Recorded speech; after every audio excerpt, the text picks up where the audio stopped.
On Christmas Day, Finnish authorities arrested the crew of an oil tanker suspected of sabotaging undersea cables. In response, President of Finland, Alexander Stubb, has held a NATO Baltic Sea summit for countries who are regularly attacked in this way, allegedly coming from Russia. For the Europe conversation, I catch up with Elina Valtonen, the Finnish Minister for Foreign Affairs, and I ask her about the Eagle S tanker. Minister Elina Valtonen, thank you very much for joining us on the Europe conversation. We're here in Helsinki for the Baltic Sea Summit. Can I ask you first to update us on this seized oil tanker, the Eagle S? It was seized by Finland. It's allegedly part of Russia's shadow fleet. Tell us the damage it caused and what the investigation is telling us. Indeed, on December 25th, the Christmas Day, there was this incident when this suspected vessel cut several cables beneath the Baltic Sea. And indeed, the Finnish authorities were very quick at the scene and seized the vessel. And now we are in the process of investigations, so basically investigating both the vessel and, of course, the crew. I trust our authorities are doing a terrific job also in this. But what we are hearing is that it's allegedly part of Moscow's shadow fleet, which is problematic. That's something that Finland has been experiencing for the past couple of years, that you have this shadow fleet coming through the Baltic Sea, damaging underwater cables, and also being part of this hybrid war. Essentially, this is not just a Finnish problem for many reasons. Well, first of all, quite many of the damages we've experienced over the course of the past, I'd say, 18 months in the Baltic Sea area have been influencing directly several coastal states.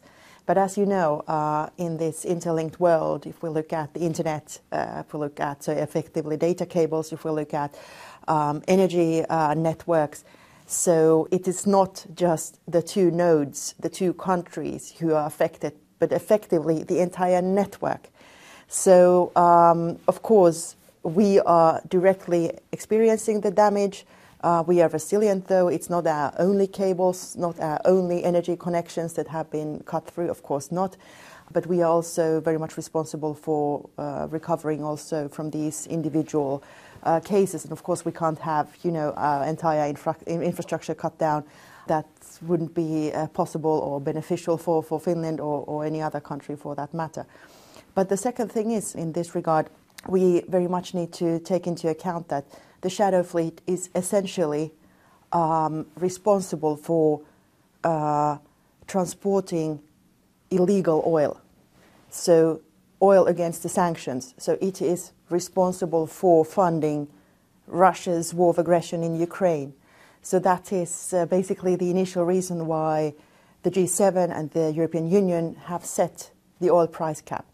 And Finland is one of the only countries that has seized these oil tankers and taken aboard the crew for questioning and investigation. Mm-hmm. Well, is it potentially that these people could end up in prison, for example?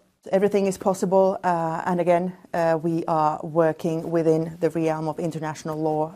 And for instance, all of the maritime agreements, which are very binding, not just to us, but the rest of the world. And that's how we want to keep it, right? So, investigators are doing their job, and then we see after.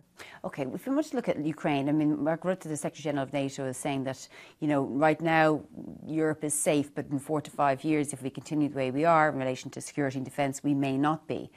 And what do you think the EU should do now in relation to defence? Is Finland supportive of much more joint investment in European defence, such as defence bonds, common borrowing and so on? We would be very well off if all of the NATO countries would commit those 2% and above to their defence.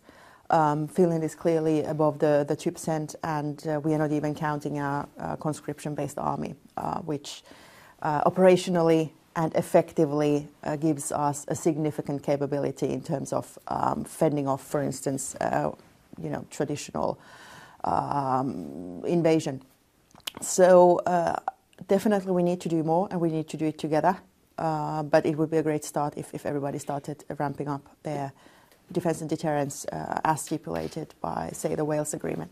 Yeah, but I mean, let's say from the EU, we're not talking about NATO now, we're talking about the European Union and defence. Now, I know obviously they're completely intertwined, NATO and the EU, but not all countries are in NATO and so on. So from an EU budget perspective. And not all countries are in the EU. Exactly, but yeah, exactly. Yeah. So from an EU point of view, because Finland tends to not be as supportive of extra spending when it comes to the EU budget, is that sort of those taboos off the table now, given the situation we're in? Let's put it this way, we are not taking anything away from the table, but at the same time, this is very preliminary. We are not, as you're saying, fans of collective funding for issues which should have been taken care of individually by each country. But having said this, I think defense and, or even in broader terms, security, it's a public good. And it's a public good which optimally is produced collectively, not just one individual country in itself. Like we see in this case of the broken cables, right? By definition, the cable runs through or goes from one country to the next in this case.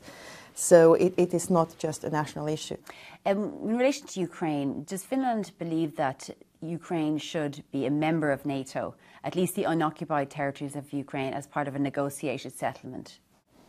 I guess all NATO members agree that Ukraine will be a member in NATO in the future, and we do share that ideal. When you say in the future, do you mean, would you be supportive if that came onto the table for the next 10 years, for example, or would you be a little bit less hesitant in relation to that? I think what comes to Ukraine's future, it is first and foremost Ukraine who decides, and especially if we're talking anything in relation to any possible negotiations, it is very much up to Ukraine to decide when the timing is and also what are the items on the table. Those items, of course, concerning Ukraine. But what comes to NATO, I would definitely see that going forward, Ukraine will be a very important member to NATO as well. And Ukraine is one of the unfortunate European countries who recently has had and has been forced to militarily defend itself. So it really has collected a lot of experience, if you will, which of course it is also already now sharing with the alliance, since it knows that its future is within NATO. But it will be a very important member in NATO also when the day arrives. Are you worried about the future of Ukraine, particularly because there appears to be some sort of Ukraine fatigue at times amongst civilians and citizens in member states, because they feel maybe the defence budgets are taking away from health and education and so on? I find it difficult to deal with that sort of complacency. I was in Kiev just last week, and I didn't see fatigue. I saw sadness, really, in so many eyes. And I don't think that all people in Europe, even though perhaps more than we realized just some 3 years ago, have realized that this really concerns all of us. And it is not just Ukraine, and even if it was just Ukraine, right, also Ukraine has the right to remain sovereign and to keep its territory as it is, because otherwise we don't have the UN Charter. And if we don't have the UN Charter and those international laws and obligations and rights, then we might face all sorts of threats in the future without any really, defense on our side. So I hope every man and woman on the street, and of course it's the politicians whose responsibility is also to tell their people what this is about. This is what it's about. In relation to the future of international law, what then is your impression of Donald Trump saying that he would like to take over Greenland? I'm pretty sure that in the case of upcoming President Trump, like we've experienced before, you have to distinguish between his way of speaking and also his true intentions. Having said that, I'm sure that what really lies behind his thinking is perhaps the increased emphasis on the Arctic, which we can only share because we have experienced, especially over the course of the past 10 years, that there's been increased activity. And now, of course, due to the climate change as well, the Arctic is becoming ever so important. So as an alliance, we should also be paying so much more focus on Arctic security, which actually we have been doing, and enhancing our capabilities within NATO as well, especially in the past 3 years. So I think now that the United States is also very much focused on that, it's only a good thing. And it's a good thing also that Greenland is part of Denmark, and Denmark is in NATO. So collectively, again, we can do so much more. So there is cover for Greenland through Denmark as a member of NATO? Precisely. Just final question, Minister. For the next coming years, are you concerned about this war in Ukraine and how it's going to impact Europe with the complacency that we've seen a little bit of throughout Europe? I mean, as I mentioned there, Mark Rutte saying we're safe now, but in 4 or 5 years, if we don't act, we won't be. Of course, we have to act, but I'm looking actually quite positively into the future, and I'm pretty optimistic in the end. And the reason is that if people are given the right to choose, everybody chooses freedom. Everybody chooses to live in a place like, say, Finland or the UK or wherever, where you can really make your own choices in your own life. And of course, autocracies and those autocratic leaders, dictators like Putin, they work out of self-interest. But all autocracies, all dictatorships will come to an end at some point. We saw that in Syria just the other day. We just need to make sure that the people after have a choice. Okay, Minister Valtonen, thank you very much for joining us on the Europe Conversation. Thank you so much.